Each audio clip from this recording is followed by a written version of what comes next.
What's up YouTube and Pokemon enthusiasts? Welcome to the Reddit Battle League Week 1 match analysis, where I will do a quick rundown of each battle, talk about what went down, what worked, and what did not, and we'll finish off with a peek at the standings. Quick disclaimer, the battles reviewed will only be the ones with the battle video up, so if there's no video then I can't review it. Anyways, let's get right to it and jump into the first match. So the first battle up is the Aeon Twins versus the Tyrannotars. Now the Tyrannotars were able to take the momentum right away with knocking out Electivire within the first few turns.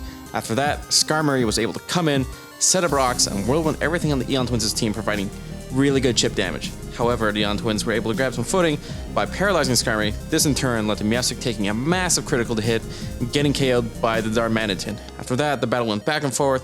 Napoleon fainted, but gave the Aeon Twins a perfect chance of knocking out Skarmory after a crucial power hacks taking place. This was the pivotal moment in the battle, as shortly afterwards, Clefable went down and left Conkeldurr and Latios to finish off the match. I thought this was a really good match. Both teams had prepped well for it, though the Tyrannotars were easily controlling the game at the start. They were making the right predictions, and Skarmory's presence was too huge of a thing early on. Not gonna skirt around it though, the Tyrannotars had some bad luck where it really mattered, and they weren't able to turn it around. Specifically the crit on Meowstic and the power hacks on Skarmory. At that point, the Aeon Twins were able to play a safe match. They knocked out their opponent's physical walls and brought in Darmanitan at the right time to clear out Clefable. That being said, the Aeon Twins also had a huge weakness to ground type moves, which became very apparent when Electivire went down, who they could have preserved for death fodder, but I suppose they preferred to cut their losses instead. Also, Bounce Gyarados, interesting nonetheless, but I'm not sure if I see the potential. In the end, we still had a close match with the Aeon Twins taking a 2-0 victory. Moving on, we have the Pittsburgh Steelers versus the Golden State Wartortles. The Steelers played a risky game as they were able to score a knockout against Roserade within the first few turns. After that shakeup, this Wartortles brought in Dragonite to set up, but the Steelers weren't having any of it. They held their ground, eventually switching when the Wartortles brought in Slowking, who somehow ended up freezing both Celebi and Tyranitar.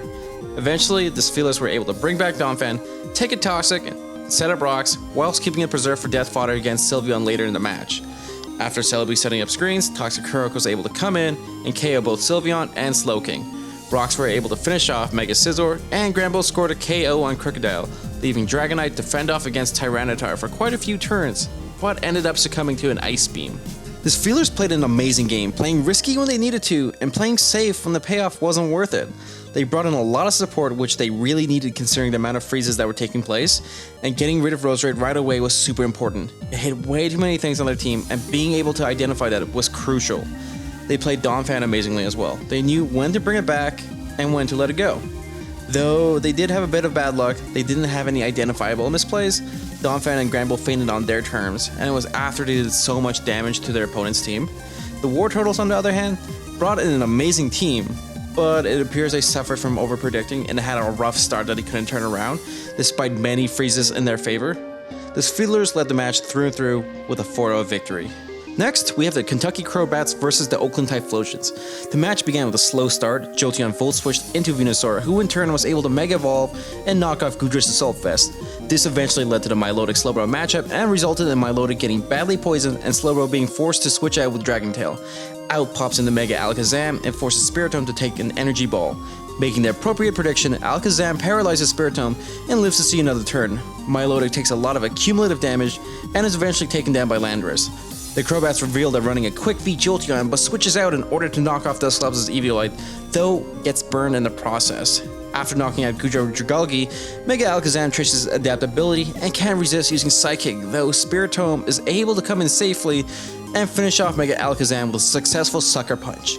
Landorus takes down Spiritomb, but switches out fearing Hidden Power Ice from Jolteon. Slowbro is able to come in and take a Volt Switch. Somehow outspeeding Stoutland, Slowbro takes it down, but is finished off by the returning Jolteon. The Typhlosions take down the Mega with Venusaur and loses Chinchino in the process, but is able to finish off the match with Dusclops and Landorus. Punch for punch, this match could have really swung either way. Milotic getting poisoned proved to hurt the Crowbats in the long run, as it took a lot of unnecessary damage without being able to recover, and Spiritomb being paralyzed didn't leave a lot of open opportunities either. However, the Typhlosions couldn't resist utilizing adaptability in Mega Alakazam, leading to its early KO. That being said, I didn't notice any huge identifiable predictions. It essentially felt like a battle of attrition, with the Oakland Typhlosions snagging the 1-0 victory. New York Kecleons versus the Baltimore Ravias had the longest battle of the week, spanning about 50 turns or so. The Ravias had the better start of the two, as they were able to knock off Aromatiss's leftovers and set up rocks, but it came at the cost of Manibuzz getting burned. The battle went back and forth for a while, Ampharos got burned, and Mega Gardevoir made a brief appearance until Swampert got KO'd by Noivern. Mega Gardevoir strikes back with a Psy Shock to take down Kecleon, Rotom gets poisoned, and Manibuzz and Ampharos finally feint to burn damage. Pokemon are going down left and right until it's Frostlass and Nidoqueen left, with Frostlass emerging victorious. Now this battle, wow. Okay, here we go. It was bulk versus bulk, both teams sizing each other up, trying to get a beat on the other. This continues on for about 30 turns. Luckily, both teams were prepped for a long battle, providing rock support and screen support. This was another battle of attrition, with the late game really picking up. The way both teams played, this could have gone either way, but rock support ultimately benefited the Ravias more, and they were able to whittle down the Kecleons. Despite the long game, it was relatively hacks-free, and it didn't feel like either side was at a disadvantage. The Ravias pick up the win with a 1-0 victory. Finally, we have our last match of the week, the Toronto Staraptors versus the Minneapolis Mamoswines. The Mamoswines get their rocks up immediately with the Staraptors switching into Arcanine. Fearing the type disadvantage, the Mamoswines bring out Stunfisk and end up poisoning Thundurus. Thundurus U-turns into Dugtrio and takes a massive foul play. The Staraptors decide to write off Dugtrio, but not before setting up some rocks of their own. Kingler pops out, threatens the Stunfisk, but misses the crucial Crabhammer against Cobalion. Making a prediction, the Staraptors go back into Thundurus and recover some health thanks to Volt Absorb. Once again, Thundurus U-turns into Arcanine to check the Cobalion. Unfortunately, Arcanine goes down to Stunfisk, Miss Magius decides to set up with Nasty Plot, and then finally knocks out the Stunfisk. Unfortunately, Miss Magius took enough damage for Mamoswine to come in and Ice Shard for the KO. Porygon 2 paralyzes Reniculus, which in turn sets up a Calm Mind. The Thundurus goes down, but now the Staraptors bring in Kingler to set up an Agility. Unfortunately, Kingler does not do enough damage to Reniculus and is KO'd. The battle ends with Porygon 2 fighting to get that last KO, but ultimately feints the Cobalion. The Stunfisk played such a huge role in this match. It threatened a good deal of the Staraptors team, and it weakened their opponent enough for Pokemon like Mamoswine to finish them off. Moreover, rock damage once again played a significant part here, doing enough damage on Thundurus to make it an easy KO. However, the Staraptors danced too much around their opponent and tried to set up too early at times, which ended up costing them. The Mamoswines take the 4-0 victory in the first match this season. Let's take a quick look at this week's scoreboard. Keep in mind that some of the battles will not be featured in this video due to either no video made available or the battle didn't happen while I was recording this. I try to record the episodes on Sundays, which is when the next battles occurs, so that'll be my cutoff point from when I'll be reviewing battles.